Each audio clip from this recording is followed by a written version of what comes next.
জায়গা, এক হসপিটাল, আপনি সেখানে যাবেন, খুনি আসামি হলেও আপনাকে সেখানে চিকিৎসা দেওয়া হবে। দুই, আদালত পাড়া এবং জেলখানা। জেলখানার ভিতরে আপনি যত বড় আসামি হন, সেখানে আপনাকে নিরাপত্তার সাথে হয়তো আপনি শাস্তি ভোগ করবেন, কিন্তু নিরাপত্তা আপনাকে দেওয়া হবে।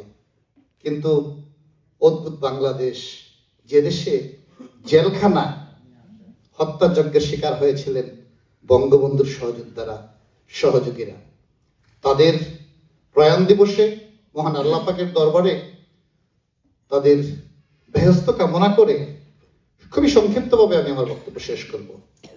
আজ থেকে বহু বছর আগে, ঠিক 80-র দশকে বাংলাদেশ যখন চলে যাচ্ছিল নষ্ট ভ্রষ্ট দুষ্টদের দখলে, ঠিক তখনই আমার প্রিয় শিক্ষক, ঢাকা বিশ্ববিদ্যালয়ের অন্যতম সেরা শিক্ষক, প্রিয় কবি, প্রিয় প্রথা বিরোধী মানুষ ডক্টর হুমায়ুন আজাদ, তিনি একটি কবিতা লিখেছিলেন, একদিন আমার বাংলা নষ্টদের অধিকারে যাবে। ঠিক সেটি আজকে প্রমাণ হয়েছে। আজকের বাংলাদেশ অদ্ভুত ওটের পিছনের বাংলাদেশ। আজকের বাংলাদেশ নষ্ট ভ্রষ্ট দুষ্টদের বাংলাদেশ। তাদেরকে হুঁশিয়ারি করে দিয়ে বলতে চাই, এই বাংলাদেশে যেমন শেয়াল জন্মে, এই বাংলাদেশে রয়্যাল বেঙ্গল টাইগার জন্মে। এই বাংলাদেশে যেমন কাক জন্মে, এই বাংলাদেশে বাজ পাখিও জন্মে।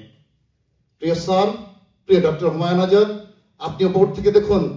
প্রিয় পিতা, আপনাকে কথা দিচ্ছি, প্রিয় নেত্রী, আপনাকে কথা দিচ্ছি, এই বাংলাকে আমরা নষ্ট ভ্রষ্ট দুষ্টদের দখল থেকে মুক্ত করে ইনশাল্লাহ বাংলাদেশ অবশ্যই 1971-এর বাংলাদেশ হবে, অবশ্যই 1969-এর বাংলাদেশ হবে। এই বাংলাদেশ আমাদের প্রিয় জন্মভূমি। এই বাংলাদেশকে রক্ষা করবার দায়িত্ব, ইমানি দায়িত্ব নিয়ে আজকে এখানে ওয়াদা করছি। আপনাকে ফিরিয়ে এনে প্রিয় নেত্রী আমরা প্রমাণ করব এই বাংলাদেশ বঙ্গবন্ধুর বাংলাদেশ। জয় বাংলা, জয় বঙ্গবন্ধু।